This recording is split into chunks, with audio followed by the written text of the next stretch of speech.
Hello. I hope you're all well. Tonight, first of all, let me introduce myself. I'm Avril from BDA Scotland. And this evening, we're going to have a blather about vintage gardening.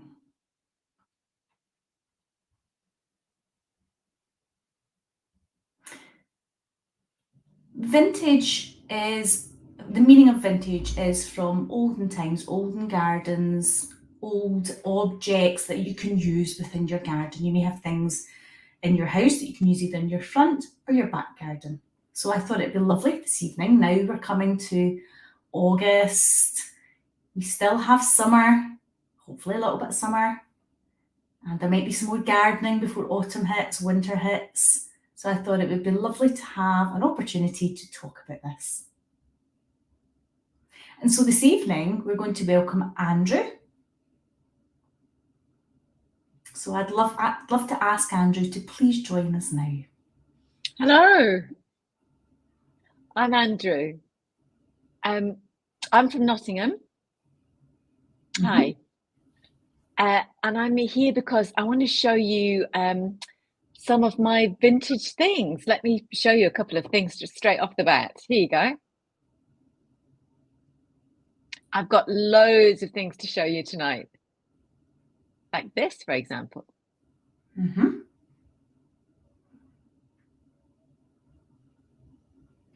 And this. Andrew. And I'll show you more in good time. Yeah. Can you show that pot that you showed? This one? Yep. Hmm. This is actually, a food tin. Wow. Like this. Okay. And then what I do is I leave them outside for up to 6 months until they turn rusty and they get this kind of patina on them. You can see the difference here. Here's the new one. And here's one that's been outside for a wee while. Oh, I can see that. And they just start to rust. You can see the colour starts to turn. Yeah. Okay. Well, before we carry on and show all the things that you have, I wondered whether I could ask you a few questions. Uh-huh. The audience who are watching may also have some questions they want to ask, and they might have them in the chat, so please do feel free to ask questions. So I'm wondering, Andrew, why did you get into vintage gardening? Why did you start doing that? Well, I like things that are a little bit different, and I like to be creative in the garden. And the vintage thing just really interested me. I like the colours, I like the patinas, I like the effect. I love it. Okay, so am I right in thinking you've set up your own Facebook group? Yes. And that's to do with your vintage gardening? Yeah. I wonder whether you could explain what your Facebook group is like. I think we've got an image, haven't we? Let's have a wee look at the slide.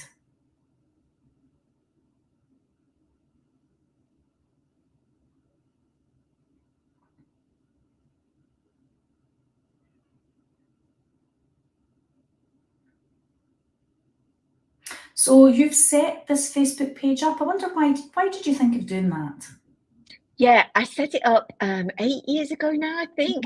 I first put on a few pictures, and actually it made me be a bit more creative with my vintage stuff. People started showing interest, they started joining, I started getting people following. And it's also a kind of wildlife garden as well, birds, butterflies, frogs, all kinds of things live in the garden. So then you set the Facebook group up so that people could learn from you. You were sharing your knowledge and your information. Yeah, what was going on, what was happening. Excellent. Okay. So you've got your Facebook group. For those that are watching this evening, how do they join your Facebook group? So they can go in, they can join, they can have a look. That's something they can do, yeah. So here is the link if you wanted to do that. So it's the Secret Vintage Wildlife Cottage Garden. If you search for that on Facebook, hopefully you'll see it, and hopefully, Andrew, you'll have many new followers. Great. So just going back to, I wonder whether you could explain to us, where did the idea come from? Where did your interest come from in vintage garden? Where did that start from? How did it start? Yeah, okay. It's a while back now. As I say, I like old vintage things, just because, you know, they're a little bit different. So I started thinking about that some time ago, and I thought, oh, why don't I do a vintage garden? So I started it about 10 years ago. I started creating things, and the rule was that everything in the garden had to be old. I couldn't put anything new in the garden at all. Everything had to be old, to match that vintage ethic, you know, in the garden. Okay, so the aim of the garden, the aim of the look and the aesthetic is to have the old things there to make it a bit more interesting. Yeah, and I do have to use new things sometimes, but I try and hide them. And I can tell you a bit about how I disguise those things a little later on. Okay, so let's go back to, where did the gardening interest come from? Was it a recent interest? Oh, no, no, no, no, no. The garden, yeah, I used to do sort of basic, simple gardening. And then as I was gardening, this plot, trees started coming up, and it kind of enclosed it and made it into a sort of secret garden. Ah, hence the And name. then it became more interesting. And then I got into the vintage stuff and started putting that in. Lots of old doors and, yeah, doors, all kinds of different things. I just put them in there. Anything that was old, you know, went in there. Lovely. You've been gardening for over 35 years, is that right? No, I've been gardening about, I'd say 20 years, something like that. Yeah. Developed through that time then. So how did you actually learn? How did you find the information?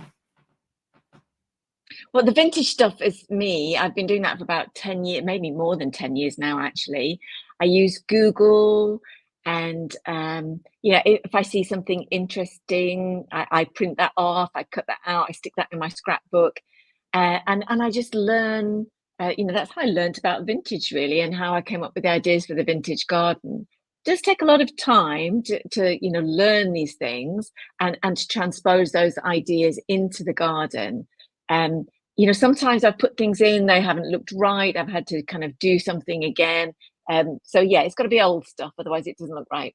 Absolutely, take them away, change it, see what works. Yeah.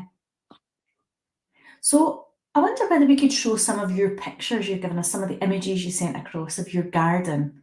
So let's have a wee look now at some of these photographs, and then we'll talk a little bit more about it. Okay.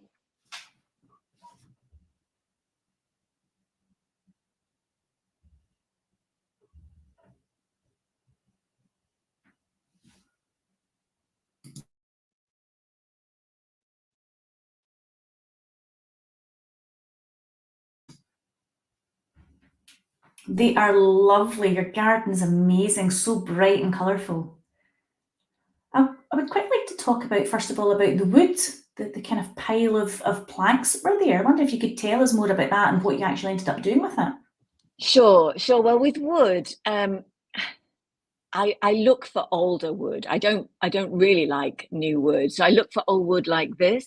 I can show you this. So ideally that, because it matches, you know, Mhm. matches the aesthetic. But I can also show you this. Now this is obviously new wood. Yeah, very bright. Um, and I do use these things, particularly for fence poles, you know, if I'm building a fence or something like that, um, then I do have to use new wood. Um, because, you know, it needs to hold the, you know, it's stronger, it needs to hold the fence up. But it doesn't look right. But what you can do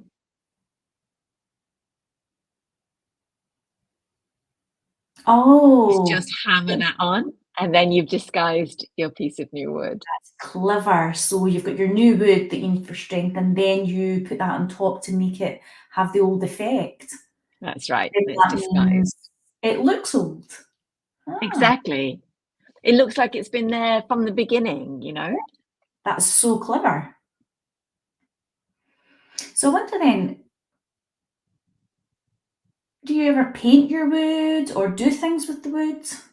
Sometimes I do, yeah. But I don't paint everything so it looks fresh and new. What I do is I do this. Don't know if you can see this. Right. So here at the top, it's the same paint, the top and the bottom, It's a bit lighter at the but it bottom. looks different because what I do is I paint it on and then I sort of rub it off, sand it off a little bit so you can see it's rubbed off. Yeah, because this top section looks bright. Exactly. And this Hot. bottom section is the one I want to use. You can see the difference there. And is that new wood then? So that's the difference then, isn't it? I do have one wall which has different colours across it.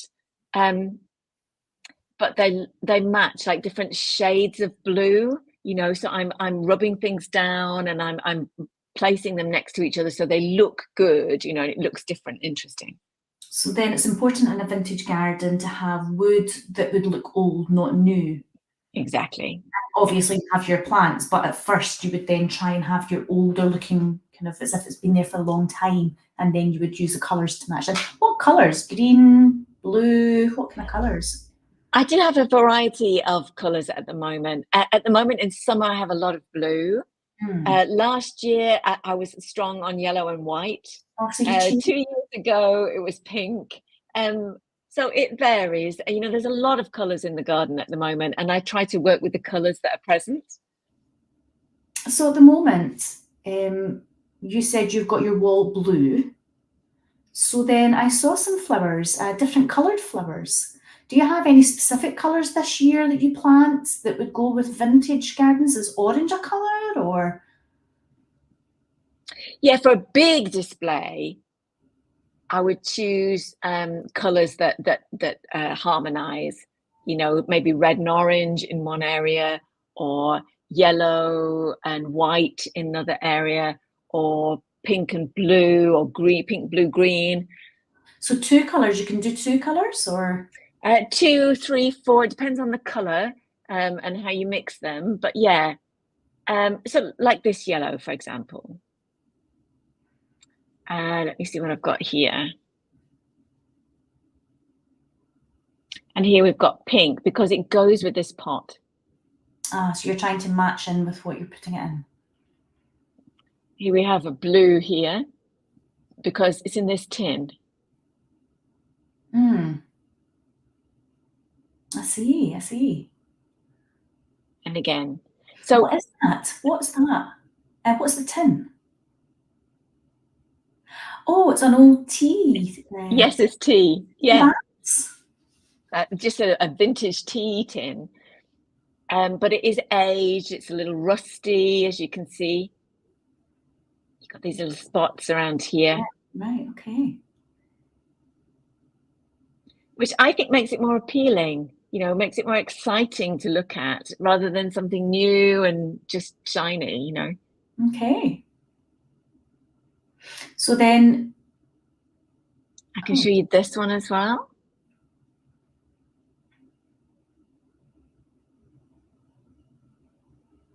oh, that's beautiful. I love anything that's rusty, and look at this rim here and the way the rust has just dribbled down the side there. And look at this. What is it? What is that? I have no idea. I don't know what it was used for before, but look Oh, at okay. that. It looks very old. And this would be great for, you know, I'm looking for different heights as well with things. So let me say, for example, you could put that on the, or let's put it on there. And then you might put this here. What else have I got around me? I need something with a different color. Yep, that one maybe would go down the front there. Ah, so you're layering the heights. Yeah, and then maybe this little one here. So you're starting to make a display with these different heights.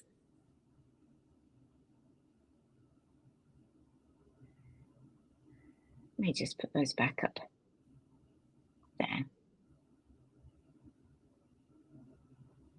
There we go.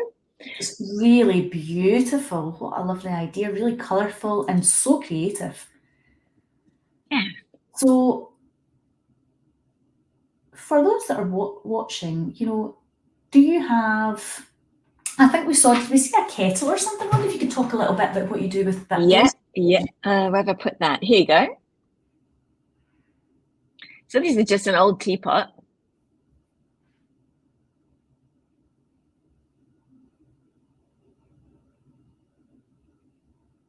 Or this one. Oh. With the lid. And you've got plants inside. Are they real plants? Oh yes. What are they? Do they have a name? Oh yeah, these have quite a long name. Let me just look at my piece of paper here to get it right. I need to get the spelling right. Oh, here we are.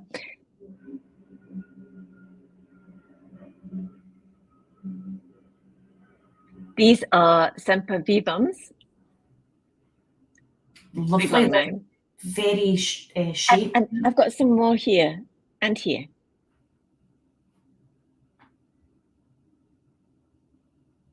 Well, what was that round thing with holes in it? What is that? Right.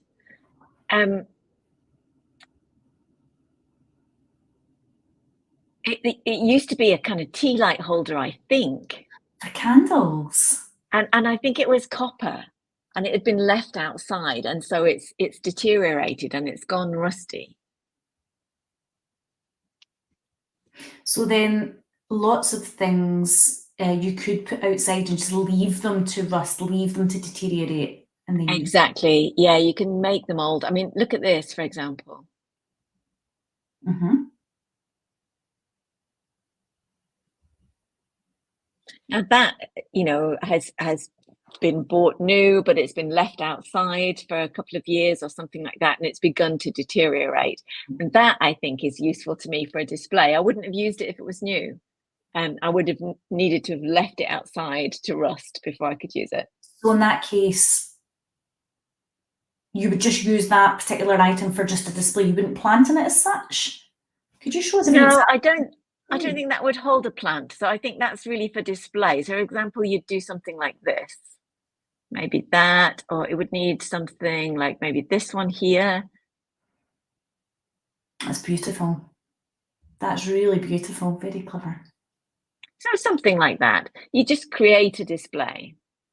Okay, so if you're going out to the garden centre, etc., to buy plants, you can maybe think about being more creative and having displays. It's quite important to have that when you're thinking about plants. Yeah, okay. Yeah, have a look at the plants, but think about what they would go with. Is there a container they'd go with? Or, I mean, it can be bigger containers, like have a look at this one. Big teapot. Gosh, wow. That is beautiful. Is that polished? Did you polish that? Oh, no. Never. I never polish anything. No.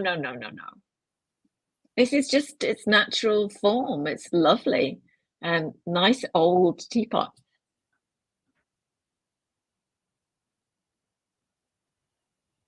So, it looks like, maybe something used in church, kind of, one of those big old serving teapots. And you can get a lot of different ideas from the containers, like this one. Mm. Oh, that's a smaller one. Is that a milk jug? Am I right in thinking? Yeah, just a little jug, as you say, for milk, yeah. And again, that's a lovely display, the two of those items together. Yeah. Yeah. Wow, lovely. So I'm curious, with your teapots, and you've got your flowers in your teapots, do you have to make holes in the bottom of the teapots? Oh, you have to drill little holes in the bottom, yeah. Let me just show you. Have I got one here? Okay, yeah. So you can see there. So you've drilled holes to allow the water to escape.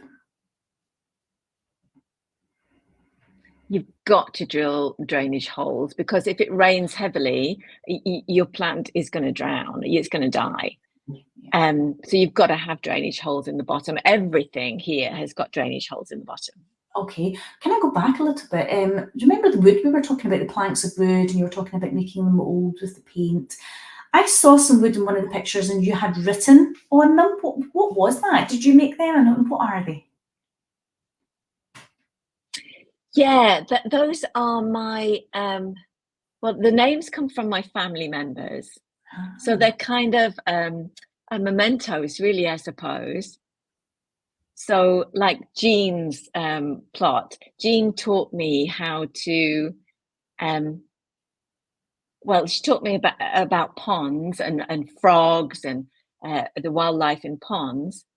So she's commemorated in that area. And then I've got another area of the garden with somebody else's name because they might have given me some stones or they might have taught me something, and I commemorate them in that part of the garden. So it's almost like you're creating little signposts, but it's names of people that have helped you throughout your journey, and you're not giving you ideas.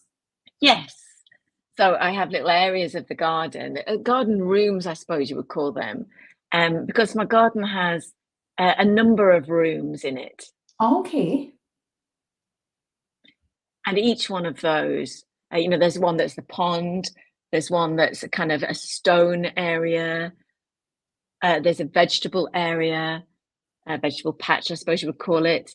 And then there's the potting area, where all the pots are. And then there's a shelter, which is created out of wood.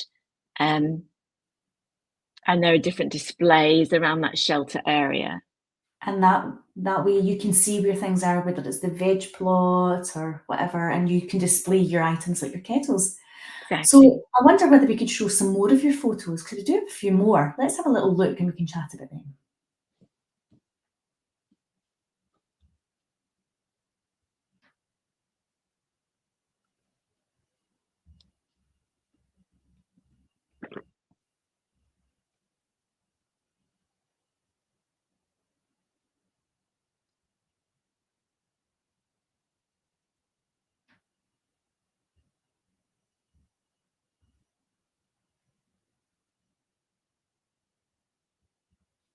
Great. So I wonder whether you could chat more about, do you remember the image with the wheel? What was that? Yeah, so you see I've put various things there. Those are things that I've got from car boot sales. Okay. And there's a really good source. If you get a big car boot sale, you always get some good things, and usually for a good price. So I just go around and, if I like something, I say, how much is that? And, if it's too pricey, I kind of try and bargain them down a bit. So you tend to get things for a good price. Car boots are brilliant for this kind of thing because people are just selling their rubbish, but it's treasure for me, because it's perfect for displays. That's a great idea. Like this thing. Did you get that from Car Boot? This was about £8. £8, wow. And I grabbed it because, for a display, that is absolutely perfect. You put things on it, in front of it, it's going to look really good. Okay. And this. Oh, I like that actually. That's really nice. Yeah, lovely. I remember that actually from a long time back. Just going back to what you were saying before about so you say about go to the car boot sale, where else do you go to buy things? So yeah, car boot sales is my number one. Antique shops, things that are selling shops that are selling old stuff, but sometimes they can be a bit pricey. They do tend towards the expensive.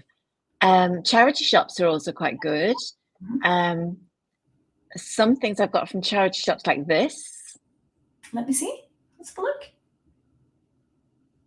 Okay, it's got flowers around it. Lovely.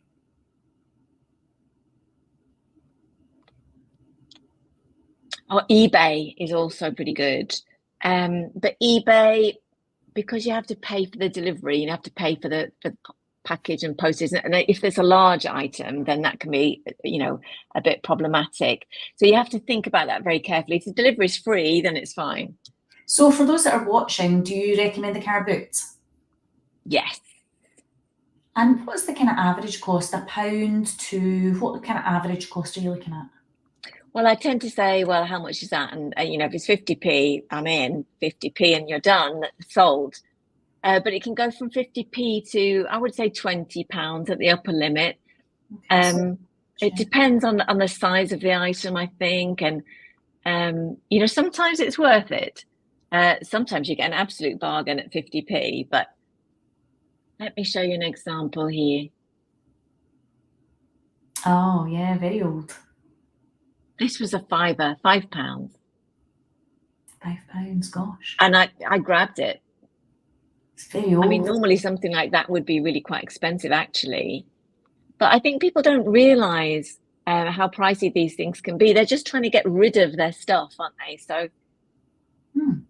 So how would you use that in the garden then? Would that just be for a display or? Yes, that's for display. I'd put that there, maybe with some flowers, pots around it, you know, yeah.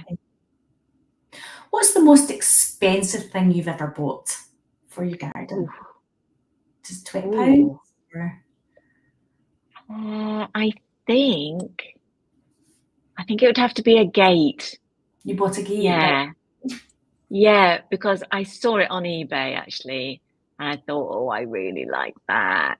Because it was painted, but the paint was all peeling off and you could see 3 different colors coming through underneath. And there was a light blue, and then there was a green, and then there was another kind of blue. So you could see all these colors coming through, these different colors. And I bought that on eBay. You bought that gate then? Yeah, and I still have it in the garden. So it's not just plants then, you're buying like an old gate or things to put on the walls, etc. Gates, pots, all kinds of things. I mean, look at this. This is a lovely old pot. Can I see that again? It's just a terracotta pot. Okay. But you know, it's useful for gardening. You can create all kinds of ideas with it. Wood, I think, you tend to be able to get that for free because people leave that outside, you know, when they're doing renovations. So if I'm driving along, I'll see a pile of wood outside someone's house. That could be perfect for me. I tend to go and ask my dad if he can help me with his van. We drive back, load it up, and that's us, you know, off down the road. And we keep those things for future because you can make things with it, you know, so it's always worth having. Like this, you know, it's beautiful. Sometimes, you know, it's rare to find old wood because a lot of people burn it on a bonfire, you know, throw it in the fire. So you have to try and get it before it ends up in the fire and get it in your garden. Yeah, store it for the future. I mean, I'm planning to make another wall for the other side of the garden. So I've got more things to create. I want to cover it with wood. That's so, yeah. Make it look nice and old. So I wonder, I think we do have some more photos. I want to show some more. Let's have a wee look and then we'll chat about them.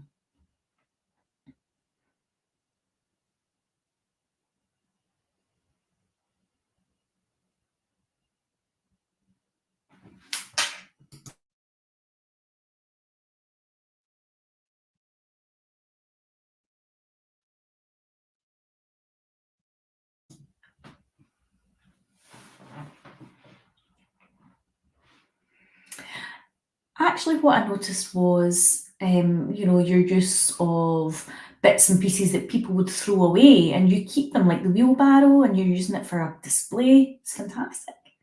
Yeah, I mean, look at this pot.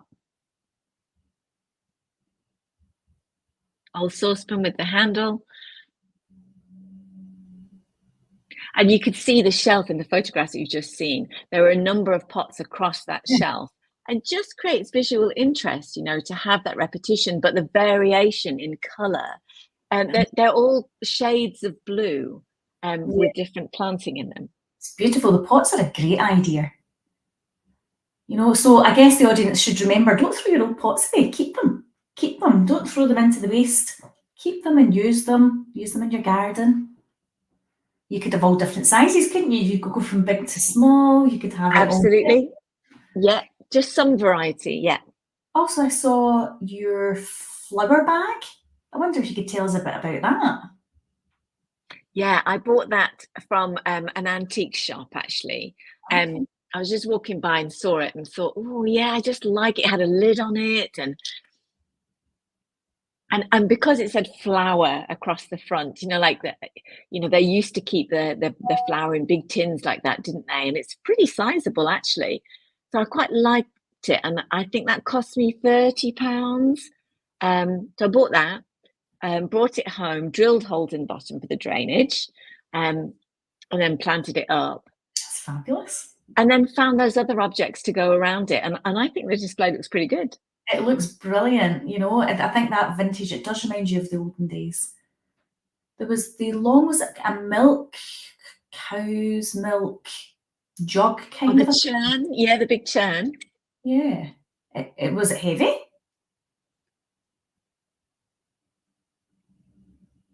I think 1, 2, 3. I think I've got five milk churns. 2 of them had been already painted some time ago, and the paint is now aging, which is really nice. And then 3 are kind of rusty. Obviously, I'm not going to buy it if it's shiny. Not going to do that at all. It's got to be rusted. It's got to have that kind of age patina on it. And they're beautiful for display. Sometimes you just put one with a plant on the top or inside it. I don't fill them. What I do is I put a plastic pot inside that sits inside the lid, and then I put a plant inside the plastic pot. Maybe a little plank inside and build up the height so that I can then sit a pot in the top and it will tumble over the sides. It's really a nice way of displaying it. So you can just half fill it. Exactly. It just sits in the top and then the plant coming over it. If you put soil and everything into a pot that big, that's going to be too heavy to move. Of course. And I do like to move things around, kind of different display areas, create different displays. So I'll leave a display for maybe 1 or 2 months, and then, I've had enough of that. I'll move it, change it around, just freshen things up, and it keeps it interesting. I guess it's like your house inside, isn't it? You might move your chairs around or whatever, so why not do it in the garden? Yeah. Exactly. So, yeah. Create a wee bit of interest in moving things around. And then, I guess if you're looking out your window and it's the same all the time, it gets a bit boring. Yeah, it just looks more interesting. Yeah. Okay. Oh, there's a question, I think. There's one question in the chat. Sandra, how do you haggle the price? Or do you haggle the price? I do sometimes, yeah, especially at car boot sales or in antique shops, actually. You can do it there too. And I just, can you bring that down a bit? And if I buy this with this, will it be cheaper? So you can haggle. Okay, so it's a wee bit like if you buy several items, you can get it for a better price. Exactly. If you put 3 together, if it's the same salesperson, you can do that. Okay. So you can go like, can I get discount if I'm buying these 3? One thing's £5, another is £8. I say, can you do the lot for £10? Something like that. You do that often? Yeah, sometimes it works, sometimes not. Just depends. And is that only an antique shop, or can you do that in car boot sales? Or can you do that in charity shops? I wouldn't do it in a charity shop because, they're selling things to support the charity, aren't they? So, yeah. Fair enough. Okay, so I think Sandra has another question. Where do you usually buy your plants from? Normally, Sandra, I buy them from market stalls. There's a market stall in town near me that sells quite a lot of plants. So I buy a lot from there, from garden centres also. And sometimes big shops like BM or B&Q or, one of those big stores. Okay, well, that's good to know. But I tend to, again, always go for the bargain. And the cheapest thing, like for example, this is a let me see how I spell it. It's a viola. Okay. And I bought a square of 6 in a tray for £3.49. Oh, that's good. So each one of those. Of course, then you can split them. Yeah. So it works out much cheaper then, because you've bought 6 plants, haven't you? Yeah, and that And tray. then each one of those is going to make a different pot. A really good idea. If you've got 6, and then you can separate them out and grow them and make them a kind of slightly bigger plant, each one of those 6. And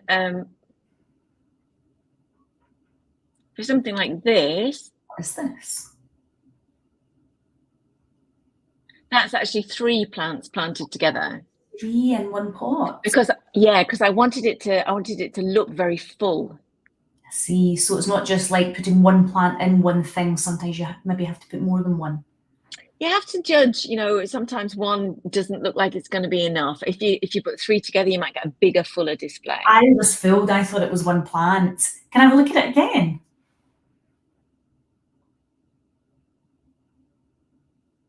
And there's 3. Gosh. Right, okay. That's really clever. 1, 2, 3. Interesting. Yeah, that's really clever. Let's see what else I've got. How about this one? This is 2. Right, 2. Can you turn it to let us have a look?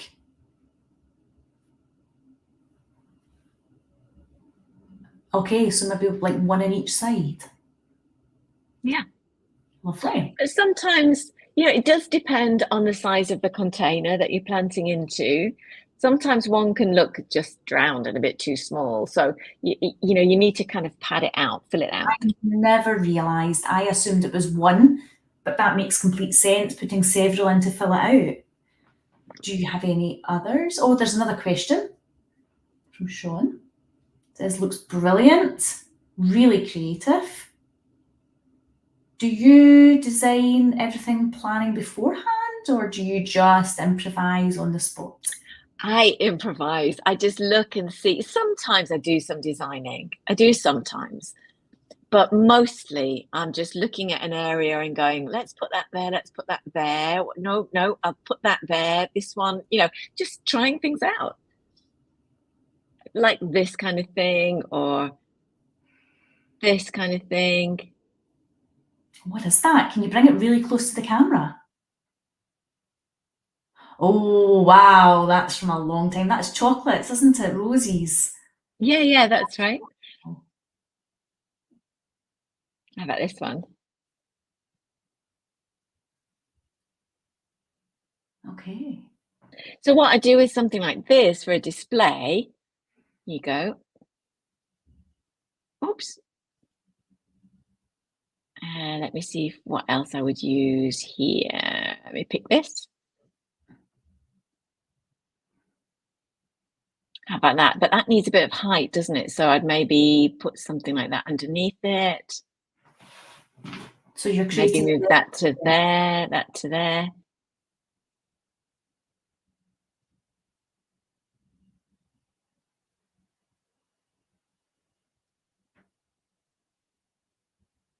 So play with different heights. Mhm. So that's important then. So you wouldn't want everything on the same level if you create height, No, more no, variety. level is boring. So play with different heights. You could use a brick, a brick underneath something, or a box to add height to a particular item, and just vary the height. And that then it creates visual interest, doesn't it? I guess if it's all the same level, it becomes a bit boring. So yeah. So in answer to Sean then, yeah, so really creative, move things around, play about. So you said that sometimes you design. Do you use paper to design that, or? Well, I would say about 3 years ago, I drew what was in my head. kind of drew it out, sketched it out, and then started making this actually became the shelter area, with a seat in it. So it's got poles and a roof on it, and I drew that out and created it exactly the same as I'd drawn it. So Brilliant. and it's all made out of entirely free wood. It's all recycled. Right. I really like the recycling idea. That's really important, isn't it? There's another question here from Sandra. Sandra's asking, have you tried to use seed packets to grow from scratch, or do you always buy ready grown plants? I do sometimes, Sandra. Sometimes I'll sprinkle seed, but my father, he grows loads from seed. He's always potting out a seed, and so I get lots of seedlings from him, and they can go in. He's got a greenhouse, so that makes that easier. Yeah. Of course. So your father would grow from seed and then would give them to you once they're up at seedling stage. Yes, and I don't suppose I give too much to his garden. He has his own garden, puts his seedlings in there, and if there's something that I like, he'll often offer me more of the same seedlings. Okay, thanks. Okay, I wonder now if I could ask Helen to put the other slides up, the other photographs. We've got a few more left we can have a little look at.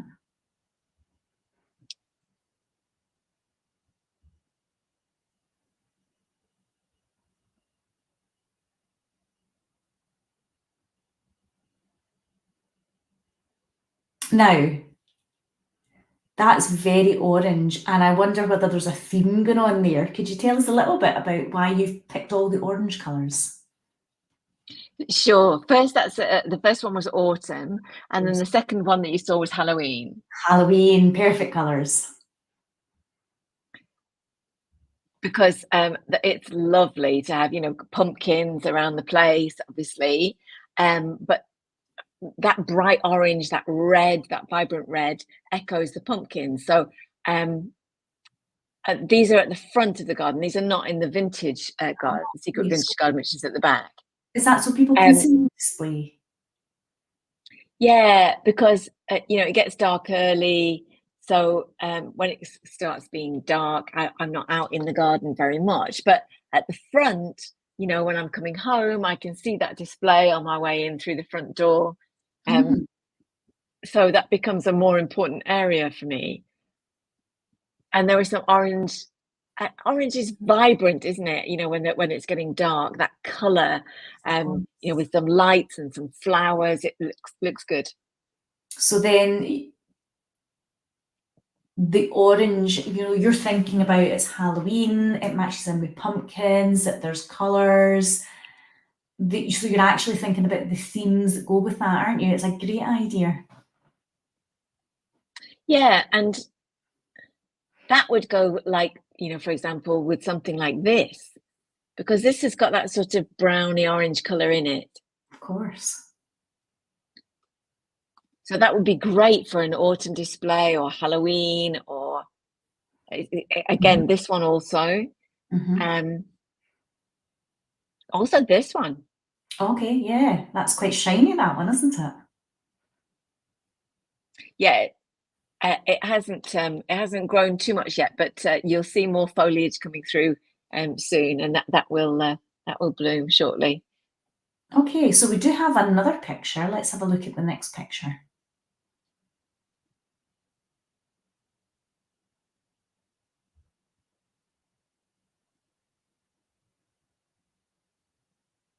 Now, what's the theme of this one? So this is a spring garden. This is a spring display. So using, again, these food tins. Do tell me more about this. Obviously, I drill a hole in the bottom of these.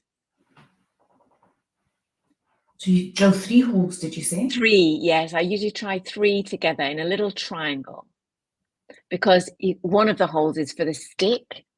Oh. And I do another hole at the edge there for drainage. Ah, see, to let the water out, of course. Yeah. So then I'll balance this on a long stick, different heights, and I'll stick the sticks in the garden and then put flowers in. And those flowers are tete-a-tetes. I'll just spell that for you. Tete-a-tetes. I mean, it definitely is the spring colours in that theme, isn't it? So you would have the sticks and you would use them to give you different height, different level, different Yes. interest, different plants, yeah. It's just more interesting to vary the height of things always. Yeah. Okay, there's another photo we're going to have a look at. Let's have a look now.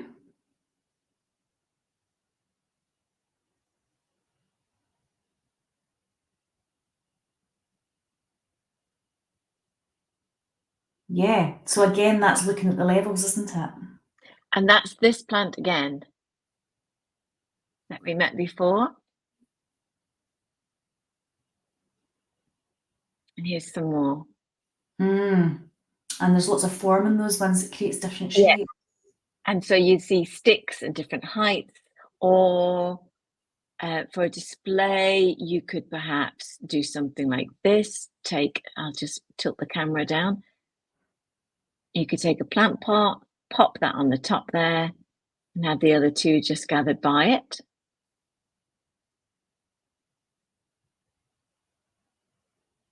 Maybe you want to pop a little height under that one. There you go. So clever and so simple just to get that height. Yeah, just different heights. Sometimes I do use a straight and even display, but varied heights contrasts with that, so it's nice. Okay, let's have a look at the last theme that you have.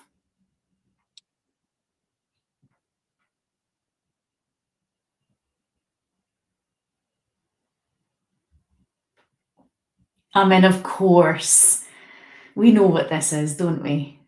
Yes, that's Christmas, and every year I do something different. I have a different idea. So this was last year's Christmas display. 2 years ago, it was completely different design, and I change it every year. I think I've been doing this now for about 12 years, I'd say. And different every year, fantastic. Yeah, do it So every. you use different, you have your different things like your spring, then you'll have your Halloween, then you'll have your kind of winter Christmas. So that's a really nice idea, isn't it? Having the different themes, something that would be really nice for people who maybe are feeling a bit lonely, a bit isolated. They could, Halloween's coming. Well, I could maybe get some orange plants and create something. Yeah, red and a really deep, vibrant orange. If you see a plant that you like, a teapot or something, or these food cans, or something like this. It doesn't have to be big. It can be just quite a small little discreet display, just by your front door, perhaps, or on your doorstep, just to create a little interest. Yeah, absolutely. There's some more questions coming through. Let's have a look. Sean again. So Sean's saying there seems to be a lot of objects that you collect for your garden. Where do you store them when you don't need them? And how do you prevent pests, etc., that's coming into the garden? Okay. Well, as I say, I use these vintage things mostly in the summer because I have so many different colours of flower in the summer. But when those displays are finished, I take the plants out and I put the pots into storage. And is that in your garden? Yeah, I've got a kind of, I suppose, like a small room in my garden. It doesn't have a roof, but I put them in there so that they can rust a little more, age a little more. So I leave them there through the winter. That's perfect. And I do sometimes use them in the autumn as well, because this is a good colour for autumn, as we said before. But I wouldn't use something like this in the autumn. It doesn't, it's just not suitable. Yeah, it might become more damaged. Winter, I very rarely use things. I've got a few flowers in the winter garden, but not too many. So you just put them in a corner of your garden, a space in your garden, and then do you keep everything? Do you keep everything in there? Oh yes, I do. Oh yes, no, I Yeah. never throw anything away. I keep everything. And that lets you recycle it. Because next year I might come up with something completely different and I might need these things. Maybe I'm not going to use this next year, but maybe I'll use it the year after. Okay. So, it just allows me to be creative. And when I'm going to car boot sales, I'm looking for things. I'm looking for what takes my fancy, what gives me inspiration, gives me ideas to work with. You must have a large storage area, I'm sure. I've got loads of stuff, yeah. So there's another question Sandra was asking about. What's your favourite item? Well, which is it, the teapot? Is it the wooden slats? What's your favourite thing? I don't really have favourites, but I do really like the teapots. Which one? Yeah, it's nice. I like that one. It's just the shape of it is a little bit different. It allows for a different kind of display of the flowers. But honestly, I like all of these things. I don't really have any favourites. But in the garden, I do have one favourite area, which is the potting area. Potting area. I think you saw a photo earlier of all the pots and display and in the shelf, and I love that area. I want to talk a little bit about the potting area. If Let's you see could. the picture again first, and then we'll chat about it. Yeah, okay. So let me talk you through this. So you can see the difference between these pots here. They're quite new, aren't which they? are new, yeah, and these pots here. Yeah, they definitely look older. So those are older, right? Now I prefer the older ones. These new ones are okay, but they wouldn't look right at the front of a display. They might be okay for the back of a display, and they might be very useful for helping me make something taller than it is. So that can give me height at the back of a display. So, yeah. So new things at the back, old things at the front. And I might put this on the top, for example, like, I might pile some things up around the pot, these new pots, so that they can't be seen. So I'll pile these old ones up at the front, and then I'm hiding that new one at the back. By the time it's got a plant on, you can't see that. That's a really good idea. What you can see is the older one at the front. It's a great tip, actually. Keep the older things, the vintage things at the front, new things at the back, and nobody would ever know. What a great idea. But you see, if I put those side by side, look at the difference. It doesn't look right. No, I agree. It doesn't look right. It doesn't match. Because it's not vintage. It's a vintage garden. Everything's vintage. So everything looks old. And there's nothing replica or fake. I sometimes look at things and I think that needs a little bit more. It needs to be rustier, Like this was a bit too bright before. It was little bit too new. So I hid it somewhere in the garden for a couple of years and then kind of brought it out. And I think now it's ready. I guess you'd have to have some patience then to get it to where you want it to be. Yeah. So, you get it, you keep it, but then you maybe want to leave it. There's another comment from Tracy this time. Tracy saying, wow, what a beautiful garden that you've created. Yeah. Oh, thank you, Tracy. Thank you. Cassandra, again, just is wanting to ask, do you have an Instagram to show You know, you've such beautiful colour. Not yet. I'm not on Instagram yet. I'm only on Facebook at the moment. Okay, that's great, no worries. Sean again, asking, what's the most difficult design that you've created, that you've made? Do you remember that? What the most difficult one is? Yeah, the wildlife pond, it would have to be. Okay. That was pretty hard, actually. Why is I that? had to do a lot of research because it's different if you're creating a pond for wildlife, because you have to think of what's suitable for frogs or snails or birds, and there are different requirements. So the pond area has to have a shallow shelf and then dip to a deeper, because a lot of birds, like to bathe in there, or they might want to have a little dip and then come out. But then the deeper area, if you make it completely deep, then something like a hedgehog going in to have a little swim would drown.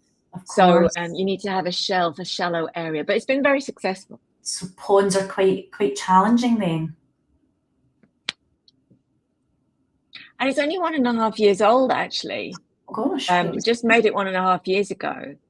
And actually, it's absolutely full of wildlife already, really full. I've already got frogs, and they've spawned. I've had tadpoles swimming around the pond. And we've seen 2 tadpoles that have changed into baby frogs, growing their legs, growing their arms. It's beautiful to watch. Oh, how lovely to see that nature. Sean's got another question. Do you feel that the gardening, is it good for your mental health and well-being? Oh yeah, absolutely. Gardening it's very peaceful. The back garden particularly is very peaceful. As soon as you go in it, you're surrounded by birds and butterflies, and you can just gaze. I feed the birds out the back there, and they come. I've got lots of different kinds of birds that come, and that just makes me feel happy that I'm helping them, and that I'm watching things grow as well, like the cabbages or Broccoli? different plants. Yeah. The broccoli. And I just grow them for caterpillars. I don't eat them at all. A lot of people kill the caterpillars because they want to grow, the vegetables for food. But I grow the vegetables for the caterpillars to eat, because we do need to encourage more butterflies. They're in decline, these things. And I've seen that over the years, a decline in the number of butterflies. So I've noticed that on my cabbages and my broccoli, I have lots of caterpillars that are busy munching away. So it definitely gives you a feeling of, well-being, that it's good for you when you're there in the garden, the peacefulness, the mindfulness, the time for you to relax. Yeah, and I never use chemicals on my garden at all. I never do. Natural. Because I want to encourage wildlife. And, spiders, insects, all kinds of things. They all come to my garden because they feel safe. They know they're not going to be killed, Right, of course. That's not something that I do. You're welcoming that wildlife, and they know that Absolutely. feel safe. They can eat the vegetables in your garden. Yeah, that's a lovely thought, actually. Yeah, I don't mind if any caterpillars or slugs or snails eat any of my plants. It's fine. Go ahead. Enjoy yourself. Yeah, it's really nice, isn't it? Welcoming. They love coming to your garden. They feel safe. That's so lovely. So lovely to hear. Okay, we're nearly out of time. My goodness, we're nearly through 1 hour. There were some questions just before we finish off. Do you have any tips that you could recommend for people, maybe if they live in a house that doesn't have a garden, for example, a flat or somewhere that they're unable to garden?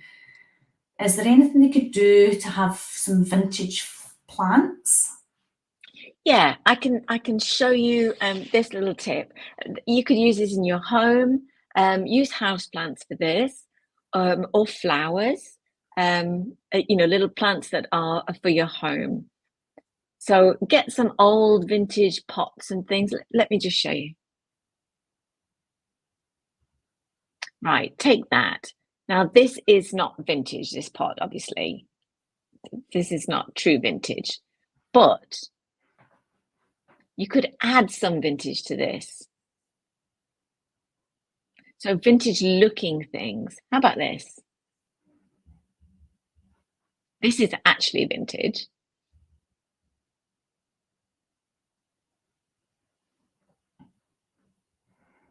How about that one? Mm-hmm. Right, so you're just adding things together to create something. Yeah. Maybe like this. How about this? Oh, I know. Okay. Where should we put him? Maybe there. Yeah, that looks really nice. And maybe this. That's like Where should we put that? Maybe there.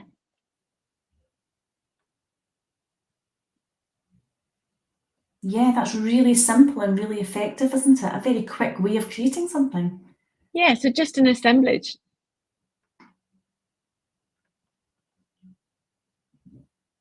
Yeah.